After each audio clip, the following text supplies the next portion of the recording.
Maya Chen stood in front of her bedroom mirror, adjusting the simple navy blue dress she had chosen for her sister's wedding. The fabric was soft cotton, nothing fancy, and the cut was modest, knee-length with three-quarter sleeves. She had bought it from a department store sale rack 3 months ago, never imagining she would wear it to such an important occasion. Her sister Emma had insisted that the bridesmaids could wear whatever they felt comfortable in, as long as it was in shades of blue. While the other bridesmaids had splurged on designer gowns and expensive accessories, Maya had opted for simplicity. She smoothed down the dress and slipped on her grandmother's pearl earrings, the only jewelry she owned that felt appropriate for a wedding. Maya had always been the practical sister. While Emma dreamed of fairy tale weddings and designer everything, Maya focused on paying her student loans and saving money for her future. She worked as a kindergarten teacher at a small school in downtown Portland, and every penny counted. The idea of spending hundreds of dollars on a dress she would wear once seemed wasteful to her. She grabbed her small black purse and took one last look in the mirror. Her long black hair was pulled back in a simple bun, and she had applied just a touch of mascara and lip gloss. Emma had offered to pay for professional hair and makeup, but Maya had declined, feeling more comfortable doing it herself. The wedding was taking place at the Riverside Country Club, one of the most exclusive venues in the city. Emma's fiancé, David, came from a wealthy family, and they had spared no expense for their special day. Maya felt a familiar twinge of nervousness as she thought about spending the day surrounded by people who lived in a completely different world than she did. She had met David only a handful of times, but he seemed genuinely kind and completely devoted to Emma. That was all that mattered to Maya. Her sister deserved happiness, and if David could provide that, Maya was grateful for him, regardless of his family's wealth. Maya's phone buzzed with a text from Emma. "Where are you? The photographer wants to start with family photos in 20 minutes. Maya grabbed her car keys and headed out to her aging Honda Civic. The car had over 200,000 miles on it, but it was reliable, and Maya had learned to do basic maintenance herself to save money. She couldn't help but smile as she thought about pulling up to the country club in her old car while everyone else arrived in luxury vehicles.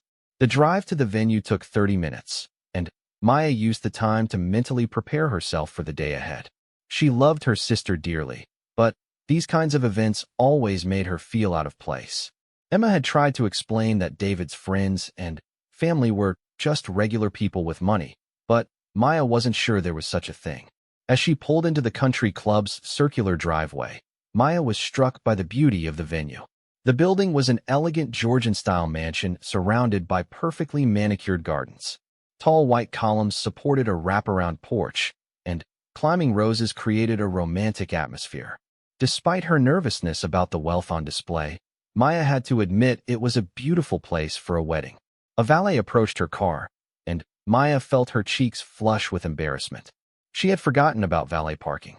She handed over her keys, hoping the young man wouldn't judge her for the car's condition. Inside the country club, Maya was greeted by Emma's wedding planner, a perfectly dressed woman named Catherine who seemed to know exactly where everyone needed to be at every moment. Catherine directed Maya to the bridal suite, where Emma was getting ready with the other bridesmaids. Maya knocked on the door and heard Emma's voice call out, "Come in." When Maya entered the room, she was struck by the scene before her. Emma sat in front of a large mirror while a professional makeup artist applied finishing touches to her face. Her dress hung nearby, a stunning creation of silk and lace that probably cost more than Maya made in 3 months. The other bridesmaids, all friends from Emma's college sorority, were having their hair styled by a team of professionals. Emma jumped up and rushed to hug her sister. "I'm so glad you're here. I was starting to get nervous that something had happened." "Sorry I'm a little late," Maya said, returning the hug. "Traffic was heavier than I expected." Emma stepped back and looked at Maya's dress. For a moment, Maya worried that her sister was disappointed in her simple choice, but Emma's face broke into a warm smile. "You look beautiful," Emma said sincerely. "That dress is perfect on you. And I love that you're wearing Grandma's earrings." Maya felt a wave of relief. She had been worried that she would look underdressed compared to the other bridesmaids, but Emma's approval meant everything to her. The morning flew by in a whirlwind of photographs, last-minute touch-ups, and excited chatter. Maya found herself enjoying the company of the other bridesmaids more than she had expected. While they came from different backgrounds, they all shared a genuine affection for Emma and wanted her day to be perfect. As the ceremony time approached, Maya found herself standing in the country club's foyer with the rest of the wedding party. Through the large windows, she could see guests taking their seats in the garden where the ceremony would be held. The setting was breathtaking. White chairs arranged in neat rows facing an arch covered in white roses and greenery. "Ladies, it's time to line up," Catherine announced, consulting her clipboard. "Maya, you'll be walking down the aisle fourth, just before Emma." Maya took her place in line and accepted the small bouquet of white roses and baby's breath that would complete her look. Her hands were slightly trembling with nervous energy, but she took a deep breath and reminded herself that this day was about Emma, not about her own insecurities. The music began, and Maya watched as the first bridesmaid began her walk down the aisle. Through the open doors, she could see the guests turning to watch the procession. The garden was filled with at least 200 people, all dressed in their finest attire. When her turn came, Maya stepped onto the white runner that led down the aisle. She kept her eyes focused ahead, trying not to look at the faces of the guests as she made her way toward the altar. The music was beautiful, a string quartet playing a classical piece that Emma had chosen months ago. As Maya approached the altar, she caught sight of the groomsmen for the first time. David stood at the front, looking handsome and nervous in his black tuxedo. Next to him were his groomsmen, all clearly friends from his privileged world, dressed in matching tuxedos and looking completely comfortable in the elegant setting. Maya took her place at the left side of the altar and turned to watch for Emma. But, as she waited, she found her attention drawn to one of the groomsmen standing across from her. He was tall with dark hair and kind eyes, and, unlike the others, he didn't have the polished, entitled look she had expected from David's wealthy friends. Their eyes met for a moment, and he gave her a small, genuine smile. Maya felt her heart skip a beat before she quickly looked away, reminding herself to focus on the ceremony. The music changed, and all heads turned as Emma appeared at the back of the aisle. Maya's breath caught in her throat as she saw her sister, radiant in her wedding gown, walking arm in arm with their father. Emma's face was glowing with happiness, and Maya felt tears spring to her eyes. As Emma made her way down the aisle, Maya found her gaze drifting back to the groomsman who had smiled at her. He was watching Emma's progress with a warm expression, and Maya could tell he was genuinely happy for his friend David. There was something about him that seemed different from what she had expected, more genuine and less pretentious. When Emma reached the altar, their father lifted her veil and kissed her cheek before placing her hand in David's. Maya watched as her sister and David looked into each other's eyes, their love evident to everyone present. The ceremony began with the officiant welcoming the guests and speaking about the meaning of marriage. Maya tried to focus on the words, but she found herself occasionally glancing across the altar. Each time she looked, the mysterious groomsman seemed to be watching the ceremony with genuine attention, not the bored expression she might have expected from someone who probably attended many such events. During the exchange of vows, Maya watched as David and Emma spoke the words they had written for each other. David's voice was strong and clear as he promised to love and support Emma for the rest of his life. Emma's vows were emotional and heartfelt, speaking about how David had changed her life and made her believe in true love. As the couple exchanged rings, Maya noticed that several guests were wiping away tears. The ceremony was beautiful, and even the most cynical person would have been moved by the obvious love between David and Emma. When the officiant pronounced David and Emma husband and wife, the garden erupted in applause and cheers. Maya found herself crying tears of joy as she watched her sister kiss her new husband. All her worries about the wealth and status differences seemed insignificant in that moment. This was simply about two people who loved each other starting their life together. As the wedding party began the recessional, Maya found herself paired with the groomsman who had caught her attention. He offered her his arm with a warm smile, and Maya felt a flutter of nervousness as she placed her hand on his sleeve. "I'm James," he said quietly as they began walking back down the aisle together. Maya, she replied, grateful that her voice sounded steadier than she felt. Emma's sister, right? She talks about you all the time. Maya was surprised by this. She hadn't realized that Emma had mentioned her to David's friends. All good things, I hope, she said with a small laugh. Definitely, James said, his smile growing wider. She says you're the smartest person she knows. Before Maya could respond, they had reached the end of the aisle, and the wedding party was being directed by Catherine toward the cocktail area where they would take more photographs. Maya found herself reluctantly letting go of James's arm as they were separated for different group photos. The next hour was a blur of family photos, wedding party photos, and candid shots around the beautiful grounds of the country club. Maya tried to stay in the background when possible, but the photographer kept calling her forward for various groupings. During a break between photo sessions, Maya found herself standing near the edge of the garden, looking out over the perfectly maintained landscape. She was thinking about how different this world was from her everyday life when she heard a voice behind her. It's beautiful here, isn't it? Maya turned to find James approaching with 2 glasses of champagne. He offered one to her, and she accepted it gratefully. It really is, Maya agreed. Emma always dreamed of having her wedding somewhere like this. I'm happy she got her fairy tale. David's been planning this day for months, James said. He wanted everything to be perfect for her. How long have you known David? Maya asked, curious about the man who had made such an impression on her. We went to college together, James explained. He's been one of my best friends for about 8 years now. He's a good guy, even if he can be a little intense about things he cares about. Maya smiled at this description. It matched what she had observed about David. He seemed completely devoted to Emma and determined to make her happy. What about you and Emma? James asked. Are you two close? Very close, Maya said. She's 3 years younger than me, but we've always been best friends. Even when we were kids, we did everything together. James nodded, and Maya noticed that he seemed genuinely interested in her answers, not just making polite conversation. Emma mentioned that you're a teacher, James said. Kindergarten, Maya confirmed. I teach at Roosevelt Elementary downtown. It's not glamorous, but I love it. That's amazing, James said, and his enthusiasm seemed genuine. I have so much respect for teachers.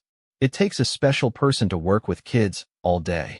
Maya felt a warm glow at his words. Most people, when they learned about her job, either seemed pitying about her modest salary or dismissive about the importance of her work. James's reaction was refreshing. Before their conversation could continue, Catherine appeared with her clipboard, announcing that it was time for the reception to begin.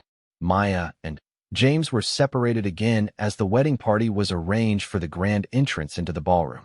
The country club's ballroom was even more impressive than the garden ceremony space. Crystal chandeliers hung from the ceiling, and the tables were set with fine china and elaborate floral centerpieces. Maya estimated there were at least 20 round tables, each seating 10 guests. As the wedding party was introduced, Maya found herself walking into the ballroom with James again. The room erupted in applause as each couple was announced, and Maya tried not to feel overwhelmed by all the attention. When David and Emma were introduced as husband and wife, the applause was thunderous. Maya watched her sister's face glowing with happiness as she and David waved to their guests. This was Emma's moment, and Maya felt proud to be part of it. The wedding party was seated at a long head table facing the rest of the reception.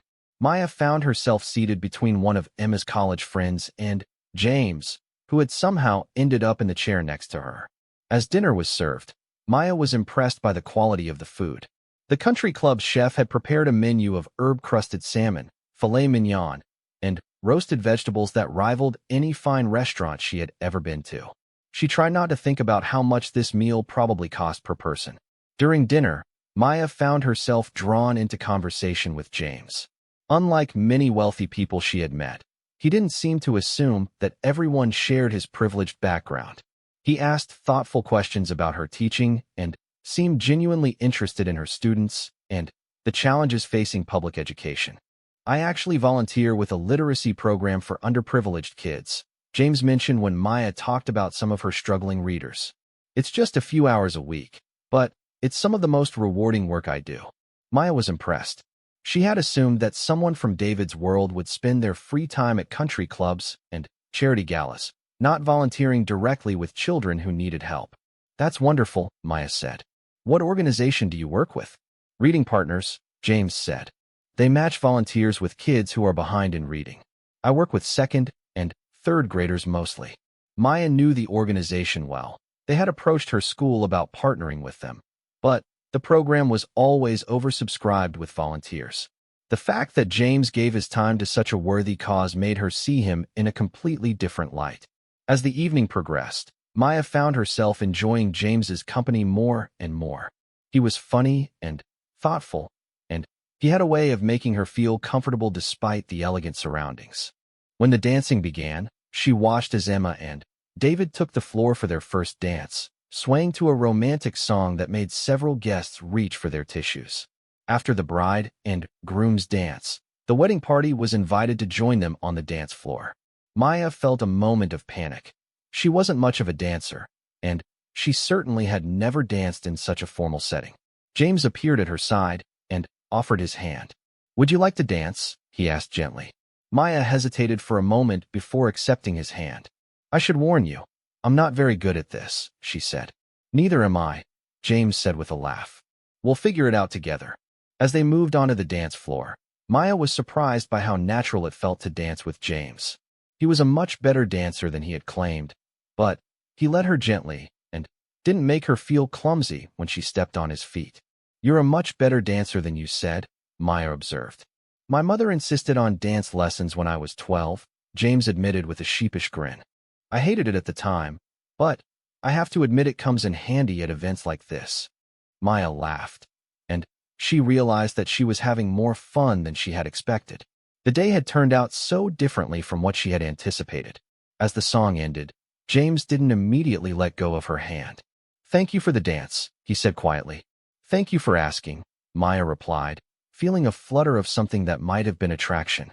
Before either of them could say more, Emma appeared at Maya's side, glowing with happiness and slightly breathless from dancing. "Maya," Emma exclaimed, pulling her sister into a hug. "I've barely gotten to talk to you all day. Are you having fun?" "It's been wonderful," Maya said sincerely.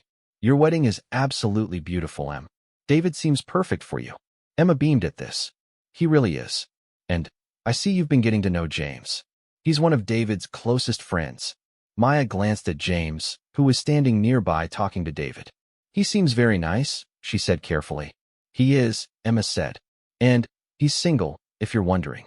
"Emma," Maya protested, feeling her cheeks flush. "What? I'm just saying. You deserve someone wonderful, Maya.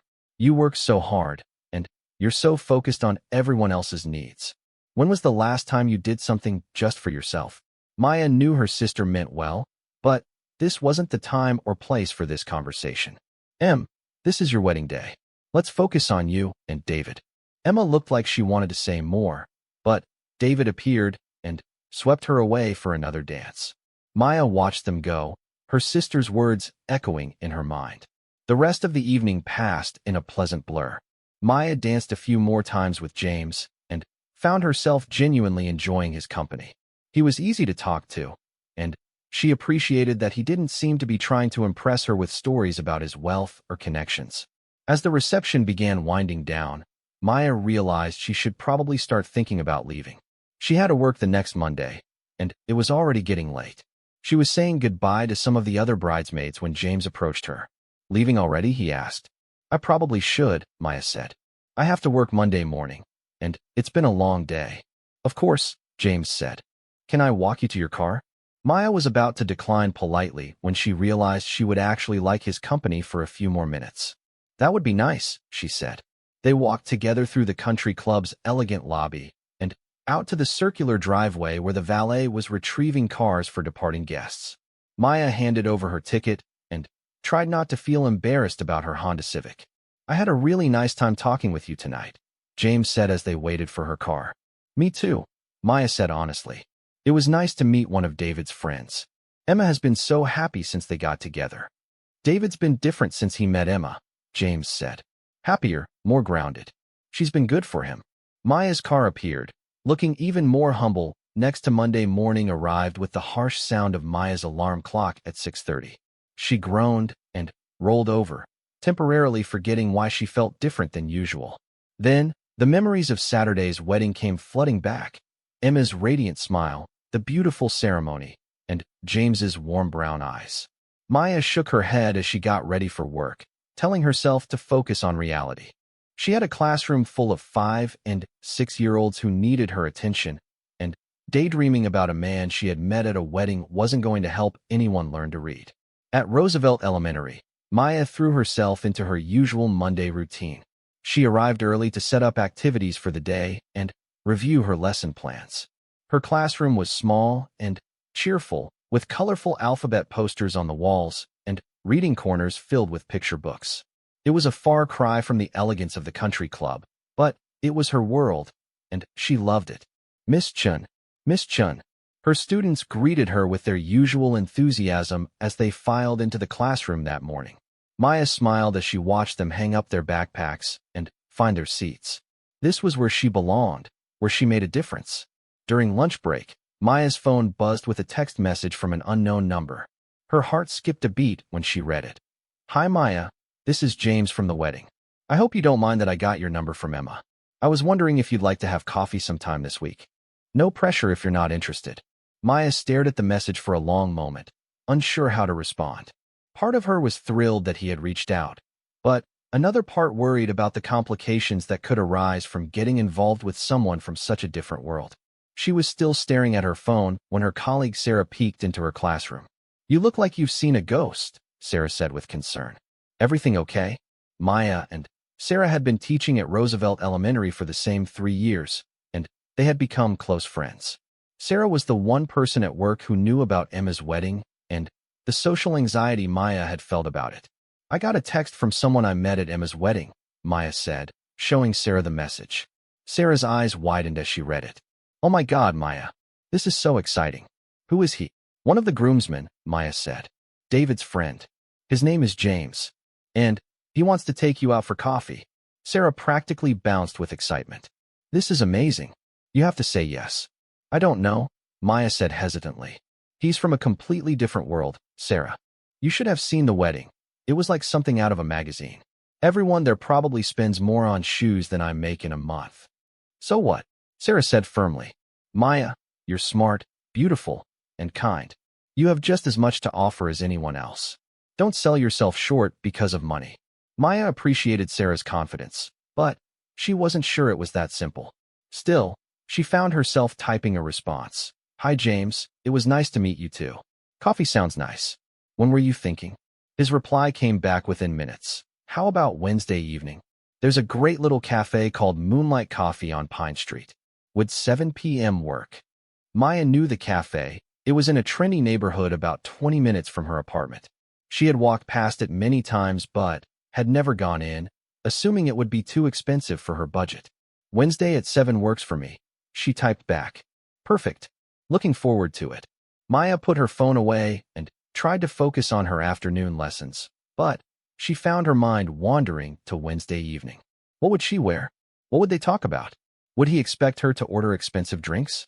That evening, Maya called Emma to thank her for the beautiful wedding and to ask about James. "Maya," Emma's voice was bright and happy. "I was hoping you'd call. David and I are still on cloud 9 from the wedding. Did you have a good time?" "It was absolutely beautiful," Maya said sincerely. "You looked like a princess, and David clearly adores you." "Thank you. I felt like a princess," Emma said with a laugh. "So tell me, what did you think of James?" "Actually, that's why I'm calling," Maya admitted. "He asked me out for coffee, and I said yes. But I wanted to ask you about him first." Emma squealed with delight. "Maya, this is perfect. James is wonderful. He's kind, intelligent, and genuinely nice. David says he's one of the best men he's ever known." "What does he do for work?" Maya asked. "He's a lawyer," Emma said. "Corporate law, I think. But, Maya, don't let that intimidate you. He's not pretentious at all. David says James volunteers with kids and donates a huge amount of money to charity every year." Maya felt a mix of relief and anxiety at this information. It was good to know that James was genuinely kind, but The fact that he was a successful lawyer only emphasized the differences in their backgrounds. "Where is he taking you?" Emma asked. "Coffee at a place called Moonlight Coffee," Maya said. "Oh, I love that place," Emma exclaimed. "It's cozy and perfect for a first date." "Maya, I'm so excited for you. You deserve someone wonderful." After hanging up with Emma, Maya spent Tuesday evening going through her closet, trying to figure out what to wear. She wanted to look nice, but not like she was trying too hard. She finally settled on dark jeans, a soft blue sweater, and her favorite boots, casual but put together. Wednesday seemed to drag by at school. Maya found it hard to concentrate on her lessons, and her students seemed to pick up on her distracted energy. During story time, she had to ask the children to remind her where they had left off in their chapter book. After school, Maya went home and spent an embarrassing amount of time getting ready. She washed her hair, applied a light amount of makeup, and changed clothes twice before settling on her original outfit choice. Moonlight Coffee was exactly as Emma had described it, cozy and welcoming, with exposed brick walls, comfortable mismatched furniture, and the rich aroma of freshly roasted coffee beans. Maya arrived a few minutes early and found a small table near the window. She was reading the menu when she heard James's voice behind her. "Maya." She turned to find him approaching with a warm smile. He was dressed casually in dark jeans and a navy blue button-down shirt, and Maya felt relieved that she had chosen the right level of formality. "Hi," she said, standing to greet him. "I hope you haven't been waiting long." "I just got here," James said. "This is a great place. I come here sometimes when I need to escape from the office." They approached the counter together to order. Maya scanned the menu quickly, looking for the least expensive option, but James seemed to notice her hesitation. "Please, let me get this," he said quietly. "I invited you." Maya wanted to protest, but she could tell that refusing would be more awkward than accepting. "Thank you," she said. "I'll have a caramel latte." "Make that 2 caramel lattes," James told the barista. "And could we get 2 of those chocolate croissants?" They found a comfortable corner table, and Maya was struck by how different the atmosphere was from the formal elegance of the wedding. Here, James seemed more relaxed and approachable. "How was your first day back at work after the wedding?" James asked as they settled in. "Exhausting," Maya admitted. "Kindergartners can tell when you're not completely focused, and I was definitely distracted Monday." "Distracted by what?" James asked with a teasing smile. Maya felt her cheeks warm. "Just processing everything from the weekend," she said diplomatically. James laughed. "I know the feeling. I could barely concentrate at work Monday either. David called me 3 times to relive different moments from the wedding." "Emma's been the same way," Maya said. "She's already talking about having everyone over for dinner to look at all the wedding photos." "That sounds nice," James said. "It would be good to see everyone again in a more relaxed setting." Maya found herself relaxing as they talked. James asked thoughtful questions about her work and seemed genuinely interested in her answers. He told her about his job at a downtown law firm, but he didn't dwell on the prestige or financial aspects. Instead, he talked about interesting cases and the satisfaction of helping clients solve complex problems. "I have to admit," James said as they finished their coffee, "corporate law isn't exactly my passion. I fell into it because the firm recruited me right out of law school, and the money was too good to pass up. But sometimes I think about what I'd really like to do with my career." "What would that be?" Maya asked. "Maybe public interest law," James said. "Working with nonprofits or helping people who can't afford expensive legal representation. I know it sounds idealistic, but I think I'd find it more fulfilling." Maya was impressed by his honesty.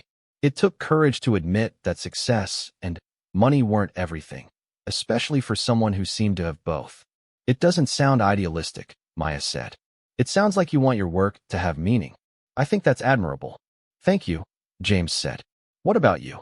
Did you always want to be a teacher?" "Always," Maya said with a smile. "When I was little, I used to line up my stuffed animals and teach them lessons. My parents thought it was cute until I was 12 and still doing it." James laughed. "That's adorable. What do you love most about teaching?" "The moment when something clicks for a kid," Maya said, her face lighting up. "Like last week, I had a student who was really struggling with reading. We've been working together for months, and suddenly, he was able to read a whole sentence by himself. He was so proud, and His mom almost cried when she picked him up. James watched her as she spoke, and Maya could see genuine admiration in his eyes. That must be incredibly rewarding, he said. You're making such a difference in these kids' lives. I try, Maya said. It's not always easy. The school doesn't have much funding, and some of the kids come from really difficult situations. But they deserve someone who believes in them. You sound like an amazing teacher, James said sincerely. Maya felt a warm glow at his words. It meant a lot to hear that from someone who could probably afford to send his children to the most exclusive private schools. They talked for over 2 hours, covering everything from their families to their favorite books to their travel dreams. Maya was surprised by how much they had in common despite their different backgrounds. James was well-read and thoughtful, but he wasn't pretentious or condescending. When the cafe began to empty out, Maya realized how late it had gotten. I should probably head home, she said reluctantly. I have to be at school early tomorrow. Of course, James said, standing up. Can I walk you to your car? Outside the cafe, Maya felt the familiar flutter of nervousness. Her car was parked at the end of the block, and she hoped James wouldn't judge her for the Honda's condition. I had a really wonderful time tonight, James said as they reached her car. Me too, Maya said honestly. Thank you for the coffee. Would you like to do this again? James asked. Maybe dinner this weekend? Maya hesitated for just a moment. Everything about the evening had been perfect, but she was still worried about the differences in their worlds. I'd like that, she said finally. Great, James said, his face breaking into a wide smile. I'll call you later this week to set something up. As Maya drove home, she couldn't stop smiling. The evening had exceeded all her expectations. James was everything Emma had said he was: kind, interesting, and genuinely good-hearted. More importantly, he had treated her as an equal, never making her feel lesser because of her simple lifestyle. But as she got ready for bed, Maya's doubts began to creep back in. What would happen when the novelty wore off? Would James eventually realize that she didn't belong in his world? Would she be able to handle the pressure of dating someone whose lifestyle was so different from her own? Maya fell asleep with these questions swirling in her mind. But underneath the anxiety was a kernel of excitement. For the first time in years, she was looking forward to seeing where a relationship might lead. The rest of the week passed quickly. James called Thursday evening to confirm their dinner plans for Saturday, and Maya spent Friday afternoon shopping for something to wear. She found a simple black dress on sale at a department store. Nothing fancy, but it was flattering and appropriate for dinner out. Saturday evening, James picked her up at her apartment in his sleek black BMW. Maya had been nervous about him seeing where she lived, but he was complimentary about her small but tidy apartment and didn't seem bothered by the modest neighborhood. You look beautiful, he said when she answered the door. Thank you, Maya said, feeling genuinely pleased by the compliment. You look pretty good yourself. James had chosen a restaurant that struck the perfect balance between nice and not too intimidating. The atmosphere was warm and romantic, but Maya didn't feel out of place in her simple dress. Over dinner, their conversation flowed as easily as it had at the coffee shop. James asked about her students and remembered details from their previous conversation. Maya found herself sharing stories about her childhood and her dreams for the future. I'd love to open my own after-school program someday, Maya said as they shared dessert. Somewhere kids could get help with homework, participate in art programs, and just have a safe place to be after school. So many of my students' parents work multiple jobs and can't afford quality childcare. That sounds like an incredible idea, James said. Have you looked into the logistics of starting something like that? A little, Maya admitted. The main obstacle is funding. It would require a significant investment to get started, and I don't have that kind of money. There are grants available for programs like that, James said thoughtfully. I could help you research funding options if you're interested. Maya was touched by his offer, but she also felt a familiar twinge of worry. She didn't want to become a charity case. That's very kind of you, she said carefully. But I'd dawned 3 weeks after their first coffee date. Maya found herself spending more and more time with James. What had started as careful, formal dinner dates had evolved into comfortable evening walks, weekend brunches, and long phone conversations that stretched late into the night. Maya was surprised by how easily James fit into her routine. He picked her up from school one afternoon when her car was in the shop, and instead of being embarrassed by the modest building, he spent 20 minutes talking to her students about their drawings and listening to them read from their favorite books. "Miss Chun, is that your boyfriend?" 6-year-old Sophie had asked with the blunt curiosity that only children possessed. Maya had felt her cheeks burn with embarrassment, but James had simply smiled and said, "I'm Miss Chen's friend, and I think she's very lucky to have students as smart as you." The children had immediately taken to him, especially when he helped them with a challenging puzzle during indoor recess. Maya watched from across the classroom, struck by how natural he seemed with the kids and how they responded to his genuine interest in them. "He's a keeper," Sarah had whispered to Maya as they watched James high-five one of the students who had successfully completed a difficult math problem. Maya was beginning to think Sarah might be right, but she was also becoming increasingly aware of the differences in their worlds. James lived in a downtown penthouse apartment with floor-to-ceiling windows and expensive artwork. His refrigerator was always stocked with organic food, and he casually mentioned spending weekends at his family's lake house or attending charity galas that cost more per ticket than Maya made in a week. The differences became most apparent when they went out together. James never made Maya feel bad about her modest wardrobe or her preference for casual restaurants, but she couldn't help noticing the way waiters and shop clerks treated them differently when they were together. James commanded a level of respect and attention that came from obvious wealth and social status. "You seem quiet tonight," James observed as they walked through the city's arts district after dinner at a cozy Italian restaurant. "Everything okay?"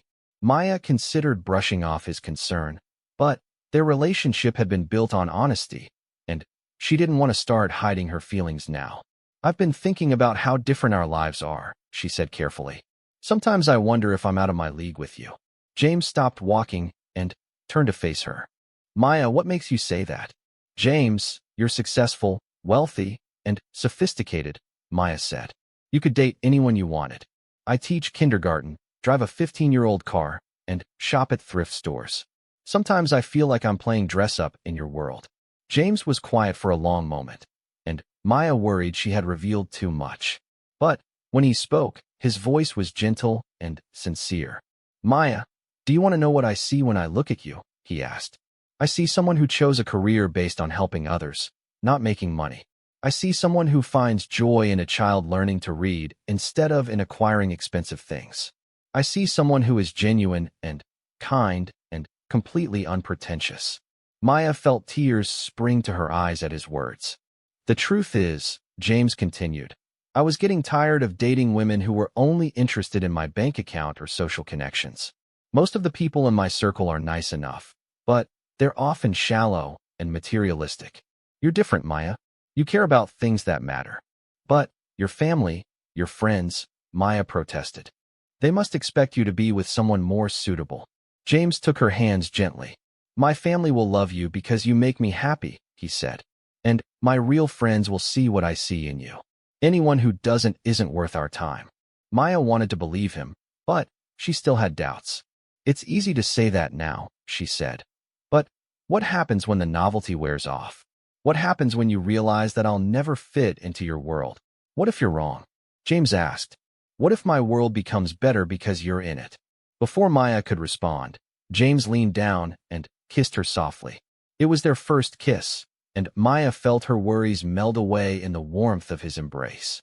When they pulled apart, James rested his forehead against hers. "I care about you, Maya," he said quietly. "More than I've cared about anyone in a long time. Will you trust me enough to see where this goes?" Maya looked into his eyes and saw nothing but sincerity. "Okay," she whispered. "But you have to promise to tell me if you ever change your mind." "I won't change my mind," James said confidently. "But I promise." The next few weeks tested Maya's newfound confidence in their relationship. Emma invited them to a dinner party at her and David's new house, and Maya spent days worrying about what to wear and how to act around David's wealthy friends. "You're overthinking this," James said when Maya called him in a panic the night before the party. "It's just dinner with people who care about you." "Easy for you to say," Maya replied. "You've known these people for years. I'm the kindergarten teacher who met you at a wedding." "You're the kindergarten teacher I'm falling in love with," James said quietly. Maya felt her heart skip a beat. They hadn't talked about love yet, and hearing James say the words made everything feel more real and more terrifying at the same time. "James," she started to say, but he interrupted her. "I know it's soon," he said. "I'm not asking you to say it back. I just want you to know how I feel." Maya was quiet for a moment, processing his words. "I think I'm falling in love with you too," she said finally. "And that scares me more than any dinner party ever could." James's laugh was warm and relieved. "We're quite a pair, aren't we?" The dinner party at Emma and David's house turned out to be smaller and more intimate than Maya had expected. Only 8 people were gathered around the beautifully set dining room table, and Maya was relieved to see several familiar faces from the wedding. Emma had outdone herself with the meal: herb-crusted lamb, roasted vegetables, and a chocolate tart that looked like it belonged in a magazine. Maya complimented her sister on the food and offered to help with serving, grateful for something to do with her hands. "Sit down," Emma commanded. "You're a guest tonight." As the evening progressed, Maya found herself relaxing and actually enjoying the conversation. James's friends were intelligent and well-traveled, and they seemed genuinely interested in her perspective on various topics. When the conversation turned to education policy, Maya found herself in an animated discussion about funding challenges in public schools. "Maya brings such an important perspective to these issues," said Jennifer, one of David's law school friends. "It's easy to talk about education reform in abstract terms, but Maya actually sees the day-to-day impact on kids." Maya felt a warm glow at being taken seriously by these accomplished people. Maybe James had been right. Maybe his world could accept her after all. The feeling lasted until dessert, when David's friend Michael made an offhand comment that changed everything. "James, you've been keeping Maya hidden from us," Michael said with a laugh. "Where did you find this gem?" "We met at David and Emma's wedding," James replied easily. "Ah, the wedding," Michael said, taking another sip of his expensive wine. "That was quite an affair. David's parents certainly spared no expense. I heard it cost more than most people's houses." Maya felt her stomach drop as the conversation continued around the cost of the wedding and other expensive social events. She tried to participate, but the numbers being thrown around casually were more than her annual salary. "Maya, you've been quiet," Jennifer observed. "What did you think of the wedding?" "It was beautiful," Maya said honestly. "Emma looked like a princess." "And what did you wear?" asked Michael's wife, Catherine. "I spent weeks finding the perfect dress. There's nothing worse than being underdressed at a wedding like that." Maya felt her cheeks burn as she remembered her simple navy dress from the department store sale rack. "Just a blue dress," she said quietly. "Where did you find it?" Catherine pressed. "I love discovering new designers." Maya felt trapped. She couldn't lie, but she also didn't want to admit that her dress had cost less than Catherine probably spent on lunch. "It wasn't anything special," Maya said, hoping to change the subject. But Catherine wasn't letting it go. "Oh, come on, don't be modest. I'm always looking for new places to shop. I got it at Nordstrom Rack," Maya said finally, her voice barely above a whisper. The table fell silent for a moment, and Maya could feel everyone's eyes on her. She wanted to disappear. "Nordstrom Rack has some great finds," Emma said quickly, trying to smooth over the awkward moment. "Maya always finds the most beautiful things there." But the damage was done. Maya could see the looks being exchanged around the table. Not cruel, exactly, but clearly marking her as different, as someone who didn't belong. The rest of the evening passed in a blur. Maya smiled and nodded at appropriate moments, but she felt like she was watching the party from outside herself. When James suggested they leave, Maya was grateful for the escape. "Are you okay?" James asked as they drove back to Maya's apartment. "You seemed upset after dinner." "I'm fine," Maya lied, staring out the passenger window. "Maya, talk to me," James said gently. "What happened?" Maya was quiet for a long moment before speaking. "Did you hear the way they talked about money tonight?" she asked. "Like spending $50,000 on a party was nothing? Like everyone has a designer dress for every occasion. Some people have more money than others," James said carefully. "That doesn't make them bad people." "I know that," Maya said. "But, James, that's not my world. When Catherine asked about my dress, I wanted to crawl under the table. My entire wardrobe probably costs less than what she spent on that one dress she was wearing." James pulled into Maya's parking lot and turned off the engine. Maya, nobody cared about your dress, he said. You don't understand, Maya said, finally, looking at him. You've never had to worry about money. You've never had to shop at discount stores or decline invitations because you can't afford them. You don't know what it's like to feel constantly judged for not having enough. James was quiet for a moment. You're right, he said finally. I don't understand that. But, Maya, I don't care about any of that. I care about you. But, your friends do care, Maya said. Did you see the way they looked at me when I mentioned Nordstrom Rack? Like I was some charity case you'd picked up. If they thought that, then they're not the friends I thought they were, James said firmly. Maya appreciated his loyalty, but she wasn't sure it was that simple. James, I don't think I can do this, she said quietly. Do what? Pretend to be someone I'm not, Maya said. Tonight made me realize that no matter how much you care about me, I'll never really belong in your world. I'll always be the girl who shops at discount stores and drives an old car. James reached for her hand, but Maya pulled away. Maya, please don't let one awkward moment ruin what we have, James said desperately. It's not just one moment, Maya said, tears starting to fall. It's everything. The restaurant staff treating you differently. The way people assume I'm your assistant when we're out together. The constant feeling that I have to prove I'm worthy of your attention.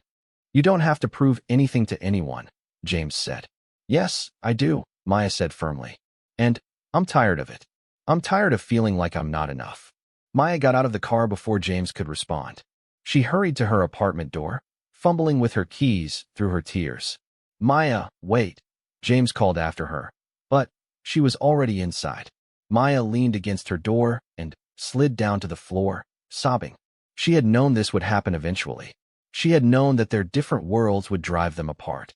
But knowing it and experiencing it were two completely different things. Her phone buzzed with a text from James. Please don't do this. We can work through it. Maya turned off her phone without responding. She loved James, but love wasn't always enough. Sometimes the differences between two people were too big to bridge, no matter how much they cared about each other. The next morning, Maya woke up with swollen eyes and a heavy heart. She had missed calls and texts from James, but she couldn't bring herself to respond.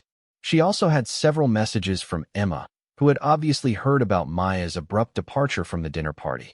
Maya dragged herself to school, grateful for the distraction of her students' energy and enthusiasm. But even her kindergartners seemed to sense that something was wrong. Miss Chun, why do you look sad? Asked Tommy during circle time. I'm okay, sweetheart, Maya said, forcing a smile. Just tired. But she wasn't okay, and she wasn't sure she would be for a long time. She had opened her heart to James, and now she felt foolish for believing that their relationship could work despite the obvious obstacles. During her lunch break, Maya finally listened to James's voicemails. His voice was gentle and pleading, asking her to call him back so they could talk through what had happened. But Maya couldn't bring herself to pick up the phone. Emma showed up at Maya's apartment that evening with Chinese takeout and a determined expression. We need to talk, Emma said, pushing past Maya into the apartment. Emma, I don't want to discuss this, Maya said wearily. Too bad, Emma said, unpacking the food on Maya's small kitchen table. Sit down. Maya reluctantly took a seat across from her sister. James called David this morning, Emma said without preamble. He's devastated, Maya. He doesn't understand what happened. Nothing happened, Maya said. I just realized that we're too different for this to work. That's bullshit, Emma said bluntly. You're running away because you're scared. Maya looked up, startled by her sister's harsh tone. Maya, I've watched you your whole life, Emma continued. You're brilliant and kind and wonderful, but you always sell yourself short. You think you don't deserve good things because you don't have money. It's not about deserving, Maya protested. It's about reality. James and I live in completely different worlds. So what? Emma demanded. David and I come from different backgrounds too. His family has money, mine doesn't. But we make it work because we love each other. It's different with you and David, Maya said. You fit into his world better than I do. Do you think it was easy for me? Emma asked. Do you think I didn't feel intimidated by David's family and friends at first? I spent our first 6 months together convinced that he would realize I wasn't good enough for him. Maya was surprised by this admission. Emma had owl Maya stared at James's text message for what felt like hours, reading and rereading the words until they blurred through her tears. He was giving up on them. After all his promises about not changing his mind, after telling her he was falling in love with her, he was walking away. She called in sick to work that day, something she had never done unless she was actually ill. But heartbreak felt like an illness. Her chest ached, her head pounded, and she couldn't imagine facing a classroom full of children who would immediately sense that something was wrong. Maya spent the day in her pajamas, alternating between crying and staring numbly at the television. She ignored calls from Emma and Sarah, not ready to hear their well-meaning advice or sympathy. When evening came, she ordered pizza and ate it mechanically while watching old romantic movies that only made her feel worse. By the third day of her self-imposed isolation, Sarah showed up at Maya's apartment door with coffee and determination. "Okay, enough," Sarah announced, pushing past Maya into the living room. "You've wallowed for 3 days.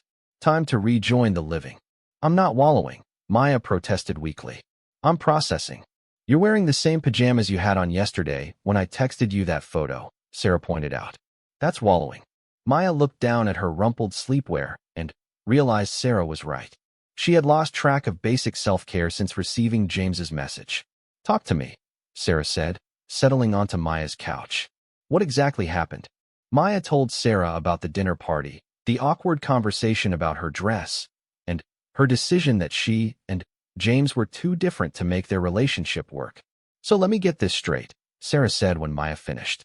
"You broke up with him because some woman was rude about your dress?" "It wasn't just the dress," Maya said defensively. "It was everything. The constant reminder that I don't belong in his world." "But did James ever make you feel that way?" Sarah asked pointedly.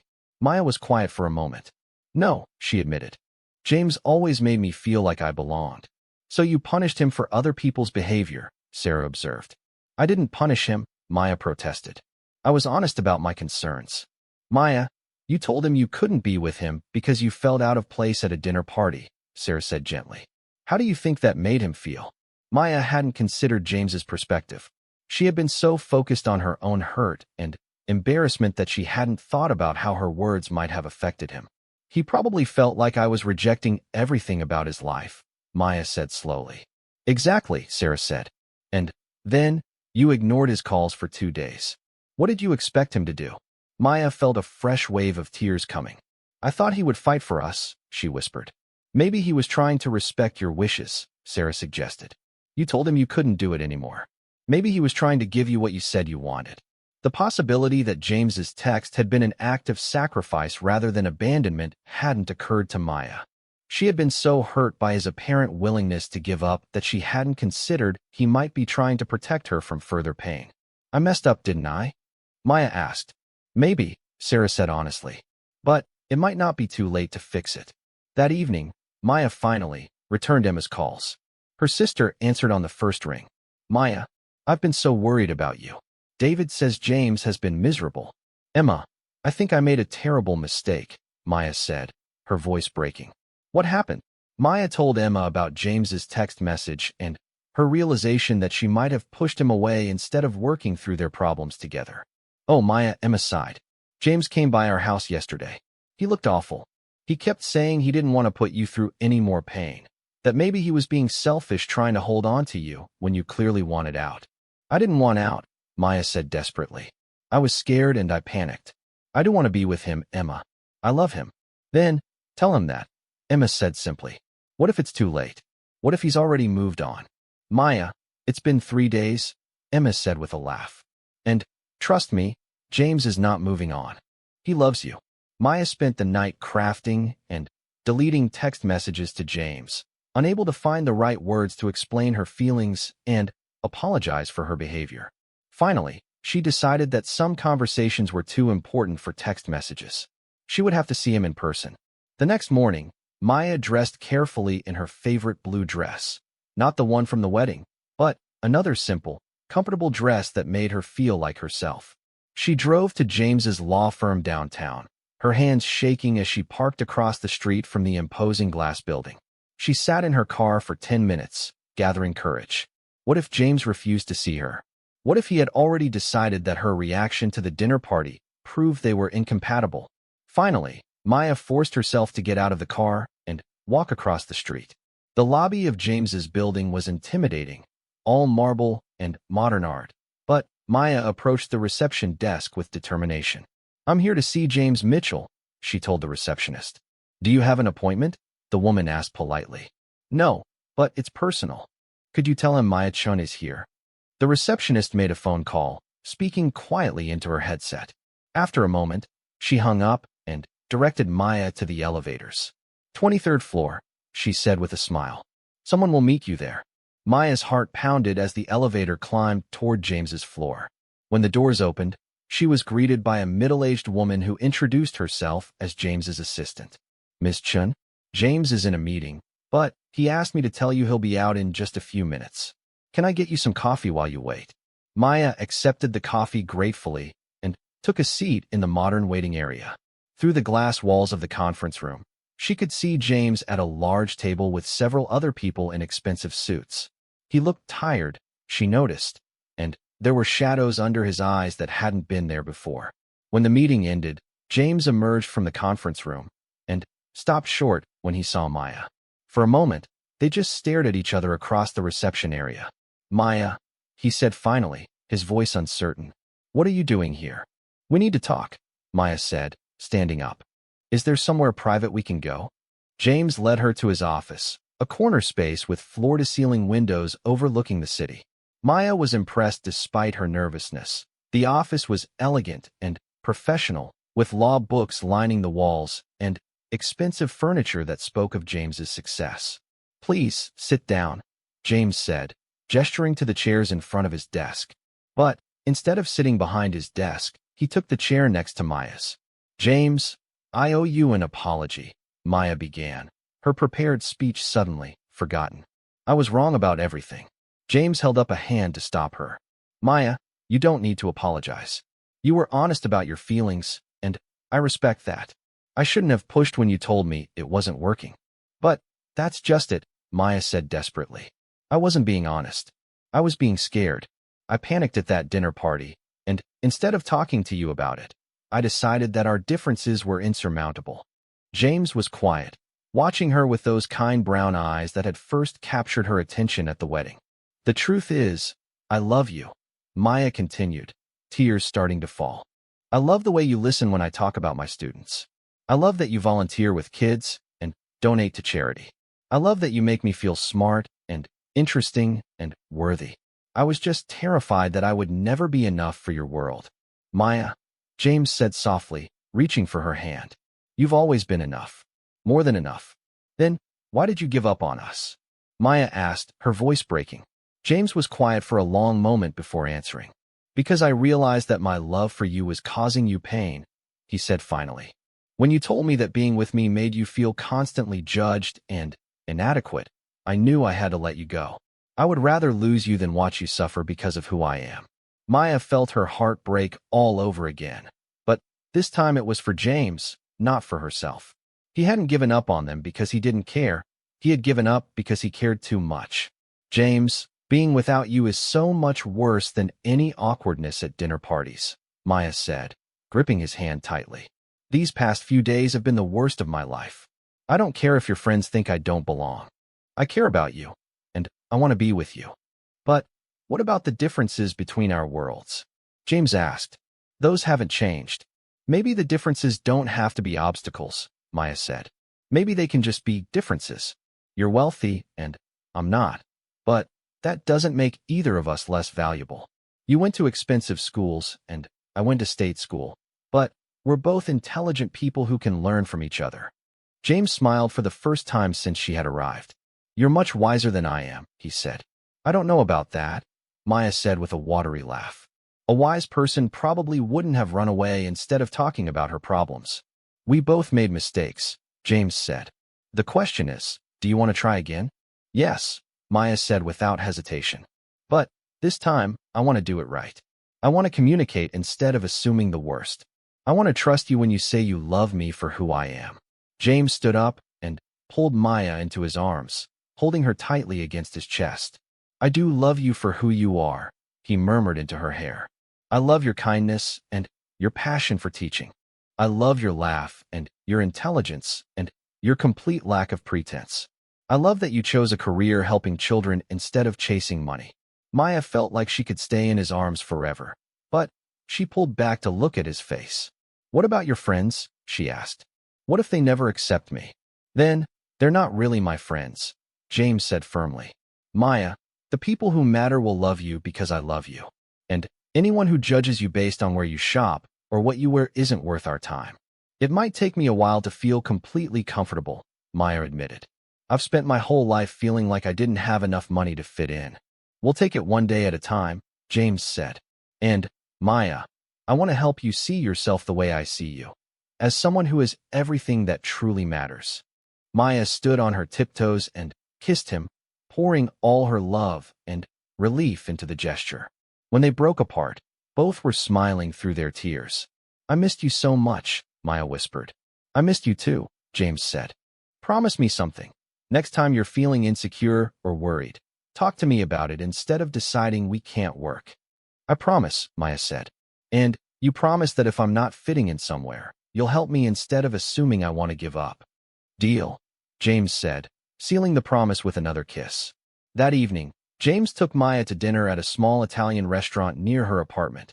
Not fancy, but warm and comfortable. Over plates of pasta and glasses of wine, they talked about how they could make their relationship work despite their different backgrounds. I've been thinking about what you said about the after-school program, James said as they shared tiramisu for dessert. I'd really like to help you make that happen, if you're still interested. I'd love that, Maya said. But, as partners, not as you doing me a favor. Absolutely as partners, James agreed.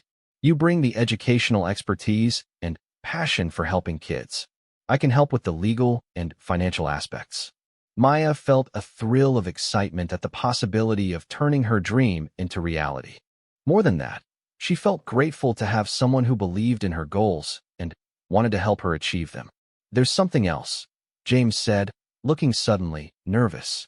I've been thinking about what I said about wanting to do public interest law. I talked to my boss yesterday about transitioning some of my work toward pro bono cases, especially those involving children and education. Maya's eyes widened in surprise. James, that's wonderful. But you don't have to change your career because of me. I'm not, James said quickly. You just helped me realize that I want my work to have more meaning. I want to use my legal skills to help people who need it, not just corporations that want to get richer. Maya reached across the table and took his hand. I'm proud of you, she said sincerely. I'm proud of us, James replied, for fighting for what we have instead of giving up when things got difficult. As they walked back to Maya's apartment hand in hand, Maya reflected on how much had changed in just a few days. She had gone from heartbroken and convinced that their relationship was doomed to feeling more hopeful about their future than ever before. James, she said as they reached her door, I love you, not despite our differences, but with our differences. I think they make us stronger. I love you too, Maya-chan, James said, pulling her close. And I can't wait to see what our future looks like together. As Maya fell asleep in James's arms that night, she felt a peace she hadn't experienced since their first coffee date. They had faced their first real challenge as a couple and come through it stronger. There would be more obstacles ahead. She knew that, but she also knew that they could overcome anything as long as they faced it together.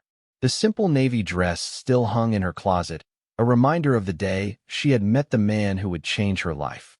But now Maya understood that it seemed so confident, so comfortable in any situation. But David helped me see that I was enough just as I was, Emma continued. And James feels the same way about you. Don't throw away something beautiful because a few people made thoughtless comments. Maya picked at her food, considering her sister's words. Maya, James is a good man, Emma said softly. He loves you for who you are, not despite who you are. Don't let your insecurities rob you of happiness. That night, Maya lay in bed thinking about everything Emma had said. Was she really running away because she was scared? Was she letting her insecurities destroy something that could be beautiful? She thought about the way James looked at her, the way he listened when she talked about her students, the way he had volunteered to help research funding for her dream after-school program. He had never made her feel lesser or inadequate. Other people had done that, but not James. Maya picked up her phone and stared at James's contact information. It would be so easy to call him, to try to work through their differences. But it would also be terrifying to open herself up to more hurt. As she finally drifted off to sleep, Maya made a decision. She would call James in the morning and see if they could find a way to make their relationship work. She loved him too much to give up without a fight. But when morning came, Maya woke up to a text message that changed everything. Maya, I've been thinking about what you said, and maybe you're right. Maybe we are too different. I don't want to put you through any more pain. Take care of yourself. Maya stared at the message in shock. After everything Emma had said, after her decision to fight for their relationship, James was giving up. Maybe she had been right all along. Maybe love really wasn't enough to bridge the gap between their worlds. T want to impose. James seemed to understand her hesitation. It wouldn't be an imposition, he said gently. I'd genuinely like to help, but only if you want the assistance. No pressure. Maya looked into his eyes and saw only sincerity there. Maybe we could look into it together, she said finally. I'd appreciate your perspective. The evening ended with James walking Maya to her door again. They stood in the hallway outside her apartment, and Maya found herself reluctant for the night to end. I had an amazing time, James said softly. So did I, Maya replied, looking up at him. For a moment, Maya thought he might kiss her, and she realized she wanted him to. But James was a gentleman. He simply smiled and said good night, promising to call her soon. As Maya got ready for bed, she reflected on how different this was from any relationship she'd had before. James was patient and respectful, and he seemed genuinely interested in her as a person, not just as a romantic possibility. Her phone buzzed with a text message. Thank you for a perfect evening. Sweet dreams, Maya. Maya smiled as she typed back. Thank you for dinner. Sleep well. For the first time since the wedding, Maya allowed herself to hope that maybe, just maybe, this could work. Despite their different backgrounds, she and James seemed to connect on a deeper level. Perhaps Emma had been right. Maybe she did deserve someone wonderful. Maya fell asleep that night with a feeling of possibility she hadn't experienced in a long time. She had no way of knowing that across town, James was lying awake thinking about how unexpectedly perfect the evening had been and how much he was looking forward to seeing the remarkable woman who was slowly stealing his heart. Neither of them could have predicted how much their simple coffee date would change both of their lives, or how their growing relationship would soon face challenges that would test whether love could truly bridge the gap between their different worlds. The luxury vehicles being retrieved for other guests. The valet held the door open for her, and Maya felt the familiar flush of embarrassment. This is me, she said unnecessarily. James didn't seem to notice or care about the car's condition. Drive safely, he said. Maybe I'll see you again soon. Maybe, Maya said, though she couldn't imagine when their paths would cross again. As she drove away from the country club, Maya found herself thinking about the unexpected turn the day had taken. She had gone to her sister's wedding expecting to feel out of place and uncomfortable, but instead she had met someone who had made the evening genuinely enjoyable. James was different from what she had expected from someone in David's social circle. He was down to earth and kind, and he had treated her with genuine respect and interest. Maya couldn't help but wonder if she would ever see him again, and she was surprised to realize that she hoped she would. As she pulled into her apartment complex, Maya reflected on the day. Emma had looked absolutely radiant, and David clearly adored her. The wedding had been beautiful, and Maya felt grateful to have been part of such a special day. But as she got ready for bed, Maya couldn't stop thinking about James and the way he had made her feel, like she was interesting and worth getting to know, not just the practical sister of the bride. It had been a long time since anyone had made her feel that way, and she wasn't sure what to do with these unexpected feelings. Maya fell asleep that night with a smile on her face, her simple navy dress hanging in her closet, and her grandmother's pearls back in their jewelry box. She had no idea that across town, James was lying awake thinking about the kindergarten teacher who had captured his attention at his best friend's wedding.